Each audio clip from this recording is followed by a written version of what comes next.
Good day, everyone. Today we are going to present our topic, which is the sparkling wine making process. For the start, we are going to have first a short description about the sparkling wine. So, it includes the definition of sparkling wine and some information about the sparkling wine. So, sparkling wine is a wine with significant level of carbon dioxide in it, making it fizzy. Its sweetness can range from very dry broth style to sweeter docks varieties, which is uh, term in French for hard and soft, respectively. So basically, sparkling wines is a kind of wine that contains a huge amount of carbon dioxide, that making it fizzy. Sparkling wine might just be the most technical of all wines in the world, even if it is so easy to drink. The reason most sparkling wines is so complex is because of the need for two fermentations, one to make wine and the other to make bubble. So, sparkling wine states here that it is a very complex wine because it is a wine that needs two fermentation. So the first fermentation is to make wine and the other is to make bubble. Since sparkling wines were the first introduced starting in the mid 1500s, several processes have been developed and each result in unique substyles of sparkling wine. So why what are those the processes that has been developed? So there are six methods in order to make sparkling wines. So this might be the processes that has been developed in during the sparkling wine has been introduced. So these are the six methods. So we have the traditional method, then the second one, the tank method, then transfer method, ancestral method. The fifth one is the continuous method, and the last one is the carbonation. So first, we are going to discuss the traditional method.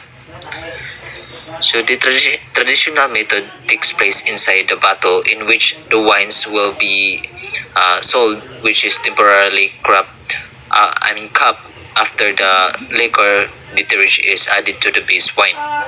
When the yeast have finished working, they die and become lees. Every bottle of traditional method bubbly undergoes the riddling process.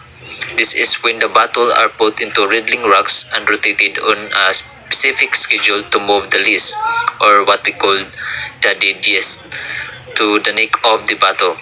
Then the wines are bottled using pressurized fillers. So for you to understand it clearly, or to understand it more, so we have steps on how to process the traditional method. So the first step here is the base wine or cuvee. Grapes are picked usually just built younger or to perceive acidity, and fermented it into a dry wine. The winemaker then takes the various base wines and blends them together into what the French call a cuvee, which is the final sparkling wine blend. So the first step involves taking and blending the various base wines together into what we call in French as cuvee, which is the final sparkling wine blend. Then we have the second step, which is the tirage. Yeast and sugars are added to the cuvee to start the second fermentation, and wines are bottled. So in second step, it involves adding yeast and sugar to the base wine or cuvee to start the second fermentation. Then the third step, so it is the second fermentation. So it's inside the bottle. The second fermentation adds about 1.3% more alcohol, and the process creates CO2, or what we call carbon dioxide, which is trapped inside the bottle, thus carbonating the wine. The yeast dies in a process called autolysis and remain in the bottle. And the third step, it involves the process that creates CO2, or what we call carbon dioxide, which is trapped inside the bottle. Thus, uh, these are the reason thus carbonating the wine. Then we have the fourth step, which is the aging. Wines are aged under lees, the autolytic yeast particles. So lees are the autolytic yeast particles. So it was aged for a period of time to develop texture in the wine. Champagne requires a minimum of 15 months of aging, or 36 months for vintage champagne. So in fourth step, it involves aging the wines together with their list, or the list, for a period of time. This is to help enhance and develop the taste of texture of the wine. Then we have the step 5, which is the riddling. So clarification occurs by settling the bottle upside down, and the dead yeast cells collect in the neck of the bottle. So in the fifth step, it involves settling the bottle upside down into riddling racks to move the list, or what we call the dead yeast, down to the neck of the bottle. So we have the step 6, which is the disgorging. So removing sediment from bottle, the bottle are placed upside down into freezing liquid, which causes the yeast bits to freeze in the neck of the bottle. The crown cap is then popped off momentarily, which allows the frozen chunk of yeast to shoot out of the pressurized bottle. So the sixth step, it involves removing the sediments from the bottle through putting the bottle upside down into freezing liquid in order to freeze the yeast, or what we call the dead yeast, at the neck of the bottle, and may cause that the frozen block of the list pops out. Then finally we have the last steps, which is the seventh step. So we have the dosage. A mixture of the wine and sugar called exposition liquor is added to fill bottles, and then bottles are cork wired and labeled. So in the seventh step, which is the last steps, it involves the of adding exposition liquor to fill bottles and for final bottle. So now we are going to proceed to the second method, which is the tank method, or what we call the Charmat method. The tank method is used to produce bulk quantities of inexpensive sparkling wine. The second fermentation takes place in a pressurized tank rather than in a bottle, decreasing yeast contact and producing larger, coarser bubbles. The wine is filtered under pressure and bottled. So the tank method, its second method, second fermentation takes place in a pressured tank and not in the bottle. So for us to understand about the process on how to process the tank method, so we have here the steps. We have here the steps on how to process the tank method, or what we call the Charmat method. So the first step here is the base wine plus sugar plus yeast. So it is a mixture of yeast and sugar is added to the base wine, and the wine is transferred into on autoclave, or what we call pressure resistant tank. So the first step involves adding yeast and sugar to the base wine and then transferred it to the pressure resistant tank for second fermentation. Then we have the second step, which is the second fermentation. Wines complete their second fermentation in a pressure resistant tank in about 10 days. So in the second step, it involves completing second fermentation in a pressure resistant tank in about 10 days. Then we have the third step, which is the filtering. Wines are sent through a pressure resistant filter to remove sediment. So after completing the second fermentation in a resistant tank, so the third step, it involves sending the wines through the pressure resistant filter to remove the sediment, or what we call the lees or the dead yeast. Then we have the fourth step, which is the dosage. So after wines are filtered and prior to bottling, wines receive a mixture of sugar or must. So in the fourth step, it involves adding a mixture of sugar or must in final bottle of wine after filtered. So now let us proceed to the transfer method. So this method is identical to the traditional method, except that wines need not be riddled and disgorged in the same manner.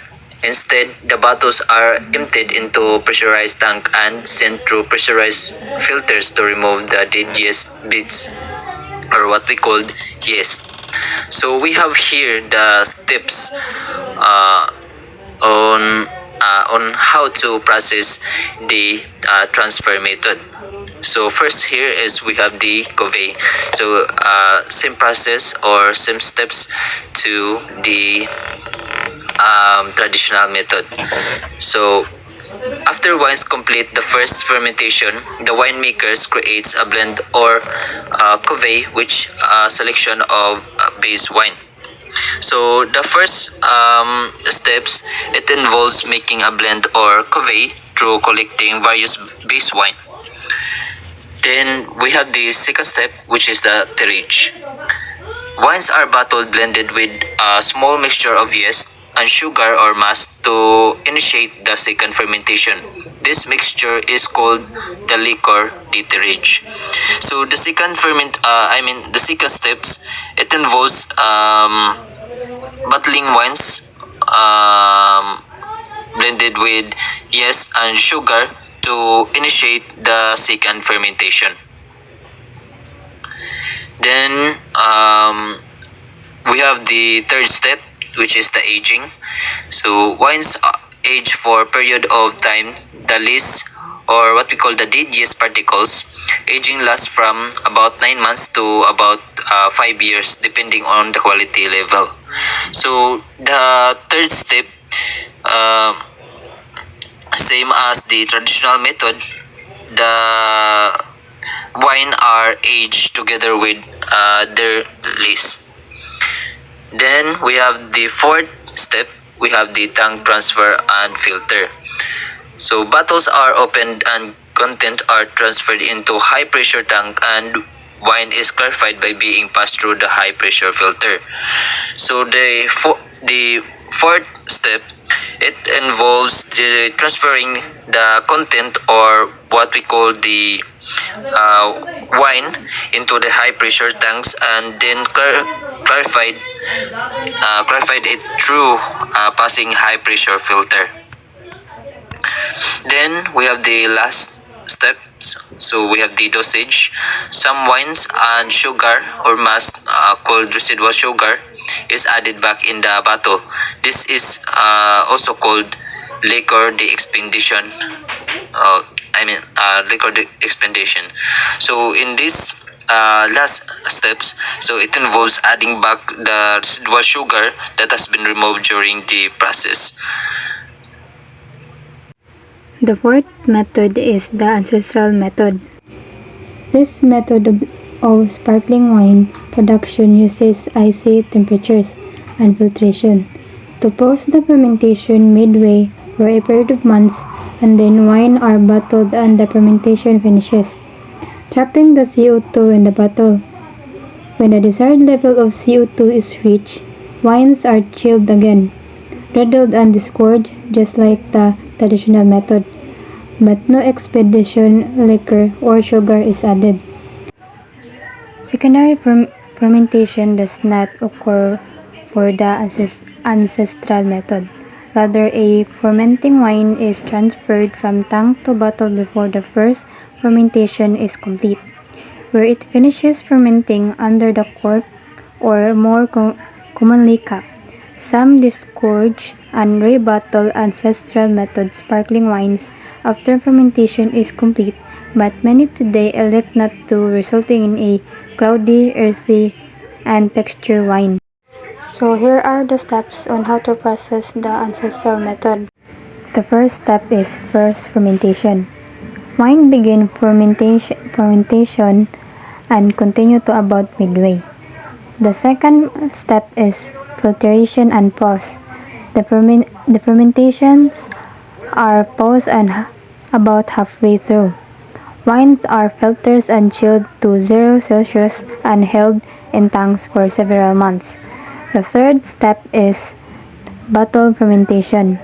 Wines are then bottled where they complete the fermentation. This produces CO2 which is trapped inside the bottle. The last step is riddling and disgorging. Bottles are riddled and disgorged without the addition of a liquor expedition or sugar. The fifth method is continuous method or Russian method. This type of sparkling wine method involves constantly adding yeast into pressurized tanks during the second fermentation process. True to its name, so much that the total pressure is usually equivalent to the of the traditional method when making champagne. Wines are then removed into another tank with yeast enrichments, sometimes wood shavings, which the dead yeast bits attach to and float around in the wine. This gave the wine a similar tasting autolytic character to the traditional method. Finally, the wines moved into the last set of pressurized tanks, where the yeast and enrichment are settled out, leaving the wine relatively clear. This method is the least common of the 6 sparkling winemaking methods. With the origins in Russia, only a few large producers in Europe use this method. It gets its name from the fact that yeast is continuously added to the wine in a pressured tank. When it reaches the desired level of pressure, it continues to a second and third tank for its final stages. The last method is carbonation. The carbonation method simply takes a still wine and carbonates in a pressured tank. While it's possible that this method has benefits, at the moment the only carbonated wines are lower quality bulk wines. This method is the most simple and cost-effective sparkling winemaking method because it doesn't go through a secondary fermentation.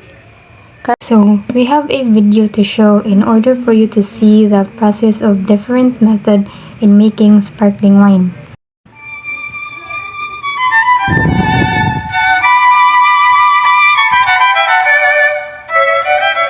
Sparkling wine has always been the wine of celebration. It is made all over the world and goes from the cheap and cheerful to the exceedingly rare and expensive. More usual and popular is the cuve clos or Charmat method. A base wine of around 10% alcohol is created. This is then pumped into a tank to which small amounts of yeast and sugar are added. The tank is sealed, and over the next 14 days, the yeast will attack the sugar, creating carbon dioxide, which becomes trapped within the wine. At the same time, a sediment of dead yeasts and other matter is created. These yeast cells will then be filtered out, and the wine will be bottled under pressure to retain its sparkle. It is simple and cheap, but the sediment has only the minimum time in contact with the wine, with limited flavor pickup. Cuve Clos is responsible for almost all of Germany's Sekt, as well as many of the world's leading branded sparkling wines.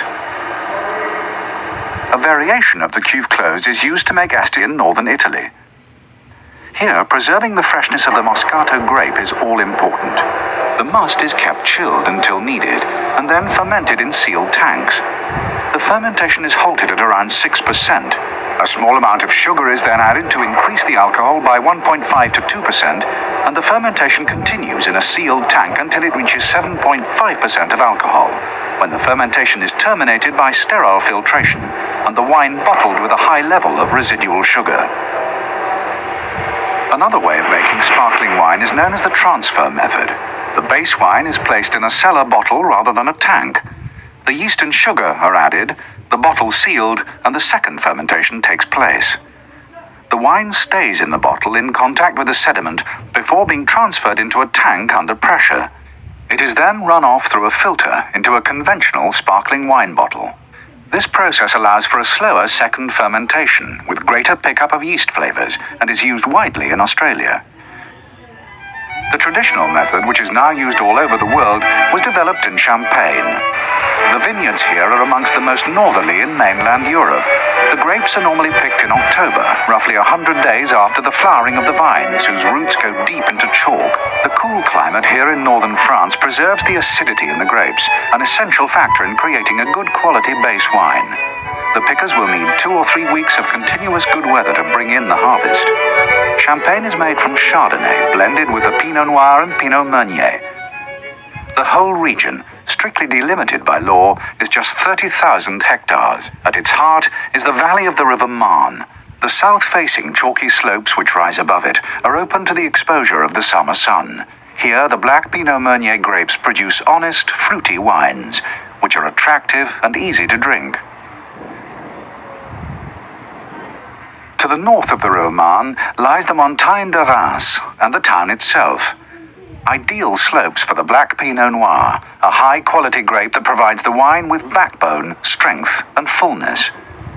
Villages here like Verzenay, crowned by its historic mill, produce some of Champagne's best wines.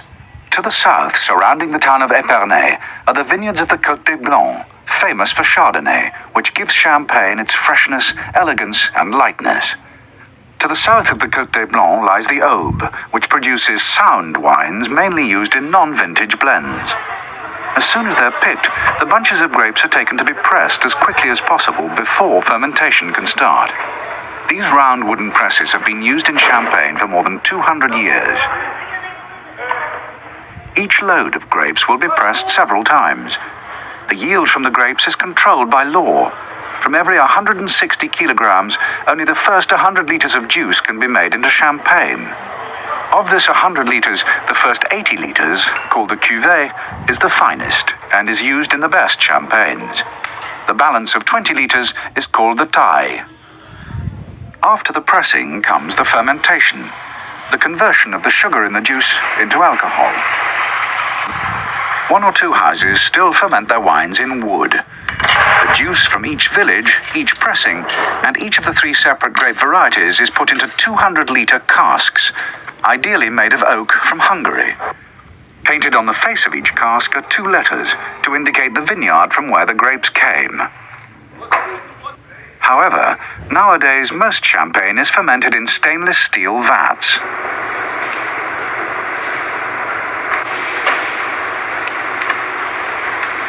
The Champagne region embraces over 200 classified villages or cru, each rated in ascending order of excellence. The top vineyards are the Grand and Premier Cru. Each house has its own style. After the vintage, the larger houses may have up to 150 different cru and 600 vats to choose from. The blending is in two stages. First, they will create wines from one grape variety in one area. From these carefully made pre-blends, they move on to the final assembly. The tasters have a very clear picture in their minds of what style of wine they wish to achieve. They are aiming to assemble a blend that in 3 years' time or more will exactly match the wine being drunk today. Light, golden in color, with an attractive bouquet and a lively, fresh taste. The very best wines will go into prestige blends, or if it is an outstanding year, they will form vintage champagne. A certain amount of reserve wine is kept back for future years to allow the blenders to maintain the style of the house. After the blend has been made, the wine is bottled, and at the same time a dose of yeast and sugar is added. This will stimulate the vital secondary fermentation, which will create the carbonic bubbles that give the sparkle to champagne. Over the next few months, as the wine lies in the chill chalk caves 150 feet below ground, the yeast will feed on the sugar, and the fizz will form. The bottles are then allowed to age for a minimum period by law of 15 months for non-vintage, 3 years for vintage, to allow the yeasts to impart their flavors to the wine.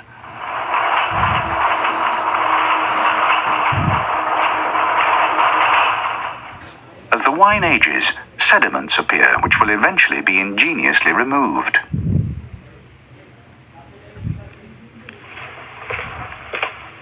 To get the sediment down into the neck of the bottles are placed into what look like easels. They're called pupitres. Every day they are rotated until they're in an upright position. There are two sediments, one heavy and sticky, the other light and dusty. The secret is to let the heavier sediment attach itself to the lighter, flakier sediment, so that both are brought carefully down onto the cork. If you just turned a bottle upside down, most of the light sediment would remain suspended in the wine, and you would never be able to remove it. After numerous nudges over a period of weeks, the bottles are almost upright, and the sediment sits in the neck, ready for removal. A skilled remover can turn up to 30,000 bottles in a day, but today more and more companies are turning to computer-controlled gyropalettes, which normally hold more than 500 bottles, which are turned automatically to achieve the same result.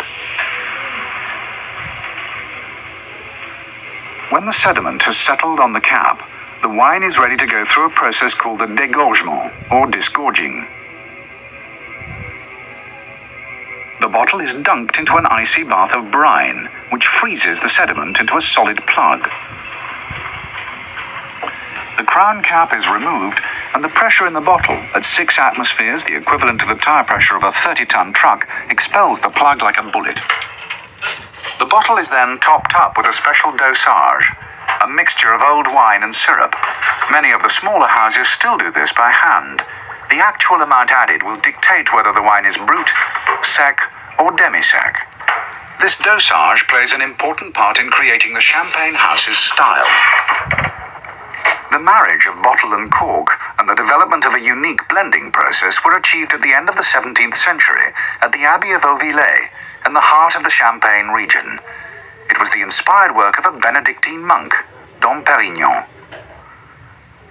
Dom Perignon was among the first to realize that by pressing black grapes swiftly, white juice could be extracted, because the color lies in the skin, not the flesh. He realized too that by blending wines and grapes from different areas, a wine of far greater quality could be achieved. This blending technique is the essence of champagne making. But he also carried his researches out into the vineyards. He realized that it was the quality of the vines themselves which determined the style of the wine. Today, the bottle should be chilled. The top of the gold foil should be removed, the wire muzzle eased off, and then a gentle twisting motion will ease the cork out, not with a pop, but with a scarcely audible sigh. Pour a little champagne. The glasses must be clean. Detergent deposits can flatten the wine.